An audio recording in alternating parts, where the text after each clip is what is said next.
Bienvenidas y bienvenidos al podcast de ParlAmericas. En este episodio exploramos cómo las y los parlamentarios pueden participar de manera significativa en las negociaciones climáticas globales, a partir de la experiencia de la Honourable Senatora Rosa Galvez, presidenta de la Red Parlamentaria de Cambio Climático y Sostenibilidad de ParlAmericas. Para abrir la discusión, la senadora Galvez comparte lo que considera son algunas de las mejores formas en que las y los parlamentarios pueden participar en estos foros y afrontar el desafío de que las conferencias de las partes sean un espacio más orientado al poder ejecutivo. Este episodio fue grabado durante la sesión Pluralismo de Voces, colaborando para generar impacto. Como parte de la reunión virtual, Navegando las negociaciones de la COP, una guía parlamentaria sobre la participación y el control político de los compromisos de los acuerdos ambientales multilaterales, realizada el 24 de julio de 2025 como preparación para la COP30. Welcome to the ParlAmericas podcast. In this episode, we explore how parliamentarians can meaningfully participate in global climate negotiations, drawing from the experiences of the Honourable Senator Rosa Galvez, President of the ParlAmericas Parliamentary Network on Climate Change and Sustainability. To open the discussion, Senator Galvez shares some of the best ways for parliamentarians to meaningfully participate in these forums and navigate the challenge of the conferences of parties being more executive-oriented spaces. This episode was recorded during the session Voices at the Table, Collaborating for Impact, as part of the virtual meeting Navigating COP Negotiations, a guide for parliamentarians on participation and the oversight of multilateral environmental agreement commitments, held on July 24, 2025, in the lead-up to COP30.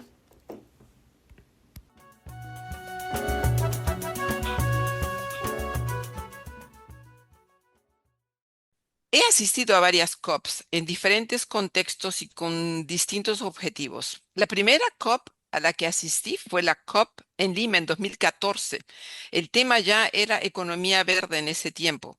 Es verdad que esta COP se centró en el Acuerdo Internacional sobre el Clima y tuvo resultados claves concernientes a la adopción del llamado de Lima a la acción climática, que tenía como objetivo facilitar las negociaciones del acuerdo que tuvo lugar en 2015 y aumentar definitivamente las ambiciones. Pero no puedo parar de hacer la remarca que esto hace 10 años y que hoy en día Belén du Pará es la COP30 y que las emisiones de gas continúan a aumentar a pesar a pesar de que la ambición escrita ha aumentado, a pesar que las tecnologías limpias basadas en energía renovable baten todos los récords de eficacia y de costo, y a pesar de que un país emisor muy importante, los Estados Unidos, bajo la presente administración, se ha retirado del Acuerdo de París. Yo al inicio, en mi perspectiva fue más que todo científica para aprender más sobre el calentamiento global, las causas, cómo prevenirlo, el impacto sobre la salud humana, los ecosistemas, pero más específicamente como ingeniero, los impactos de la infraestructura básica, el agua, el desagüe, la energía, el transporte, la explotación de recursos naturales y el cambio climático que impacta. Hoy en día puedo contarles muchas cosas sobre los costos de la English, okay, cancel. Los costos del impacto sobre las infraestructuras que están creciendo, los eventos climáticos extremos están aumentando, en fin. Entonces yo he pasado de hacer una participación científica y técnica a una participación más parlamentaria con respecto a las leyes. Tengo que mencionar que cuando inicié mis actividades parlamentarias en 2016, descubrí que no hay una plataforma oficial ni un espacio para parlamentarios específico al interior de las COPs. Pero sí tengo que remarcar el trabajo de ParlAmericas, de Globe, de la IPU, como se ha mencionado, de hacer espacios paralelos a la COP paralelos.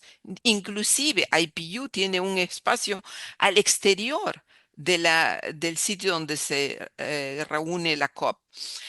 Entonces, de mi perspectiva, and I will continue in English, we often find ourselves on the sidelines of the COPs, and this has to change. This must change. Even though we are the ones responsible for providing, approving laws, budgets, accountability mechanisms that give these international agreements life at home, individually in our own respective countries, we have to press and push that our presence and our engagement make a real difference before the COPs, during the COPs, and post the COPs. Because as I mentioned, we are now at the COP 30 and emissions keep growing, and we are not talking about any more 1.5 degrees higher. We already exceeded that goal. So we know that the objective of the Paris Agreement, but not only on the climate, but also on the global biodiversity framework, because all these crises are related. The plastic treaty, we cannot achieve this objective without national individual actions. So we must acknowledge the gap first, that the parliamentarians have often been underrepresented in COP process. And this is doubly frustrating because when I go to COPs, since the beginning, either as a scientist or as a parliamentarian, I know that other stakeholders are abundantly representative. So let's don't mention the oil and gas lobbying that are present there. Like if we have a cancer-affected patient and we are asking the tobacco industry to come and to accelerate what it has to be done with the patient. So in general, first, we must recognize that while executive branches negotiate, parliamentarians are essential to implementation. Without laws, without oversight, without funding, even the most ambitious international agreements will fail. That's why our first task, according to me, is to engage before the COPs begin. Parliamentarians should proactively request briefings from their ministries, meet with negotiators, and influence national positions before the delegations travel. Too often, we are only involved after the facts. Second, we must insist on a seat on the table during COPs. And maybe start discussing about, do we need consensus or do we need majority when a decision is taken by the United Nations, by the COPs? Increasingly, parliamentarians are building delegation or joining as observers, even though networks like, as I mentioned, ParlAmericas, Global International, and the Interparliamentary Union are already holding some of these parallel events. These platforms are crucial for building relationship like we are doing now. I'm so happy to see so many people present in this event, sharing legislative tools and amplifying parliamentary voices in parallel with formal negotiations. But let me be emphatic and remind again, our presence is not enough. It's not that I just go there and I am present and I get to ask some questions or get to discuss with people. We must be prepared. We must read the negotiation text, understand the stakes, and communicate clearly how global frameworks like the Paris Agreement or the Global Biodiversity Framework relate to domestic challenges. Third, we must use our public visibility. I have become, because this is mainly the main tool that I use is like visibility, writing op-eds, asking questions, public questions. We have to translate this technical negotiation, as rightly put by the previous speakers, that this is highly technical. So we really have to put it into a language that resonates with citizens. We can connect, we have to help everybody connecting the dot between the causes, the effects, the impacts, and the budgets. We can build political will from the ground up, which is often what negotiators need most when they return home. Finally, it is essential that we create and support cross-party working groups. This is a non-partisan issue on environmental and climate. These structures allow us to maintain momentum throughout the year and across the election cycles. I am very happy to say that in my province, Quebec, we have found this very important. No matter who is in power, whether it is a little left, central, or little right party, or even an independent party in power, the goals on environment remain the same. So I can say that about my province in Quebec, and I wish I could say that as a global for Canada, which is not. I'm not in position to say that this whoever is in the executive will continue that. No, unfortunately, that's not the case. So final words, we need to urge our fellow parliamentarians to integrate indigenous people and civil society in our work. I know in Latin America, indigenous communities are frontline protectors of biodiversity and are often under threat. So thank you so much and looking forward to this discussion.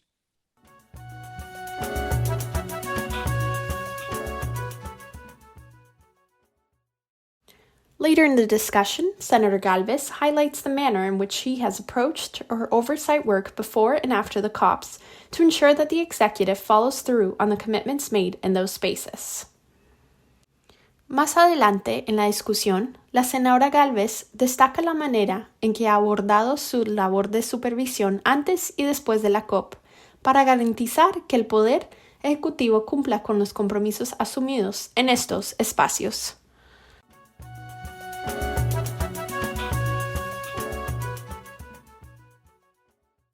You know, oversight is our most, if not the only one, powerful tool that it's in the parliamentarians' toolbox, especially when it comes to climate, biodiversity, plastic, and all the other world crises.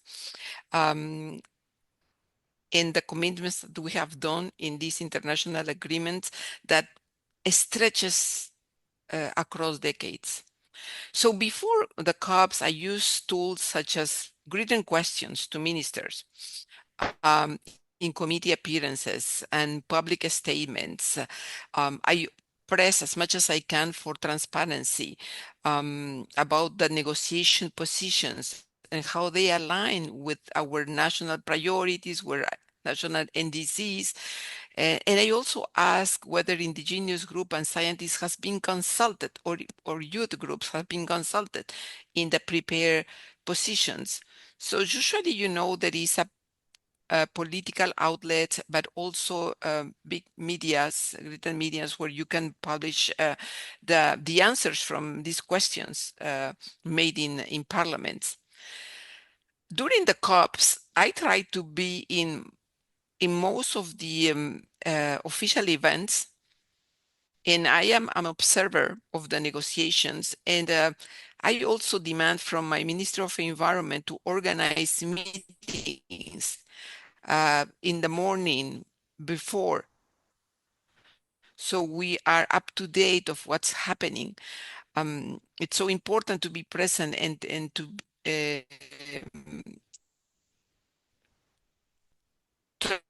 try to push, you know, as much as you can.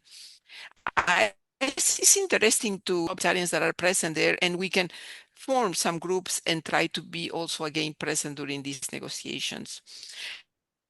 After the COP, my focus shifts to follow through. I analyze whether new legislations or the budgetary allocations reflect what has been promised internationally, specifically with respect to our NDCs. Are they putting our laws to reflect the commitments under the biodiversity of the plastic framework? And are budget allocation sufficient?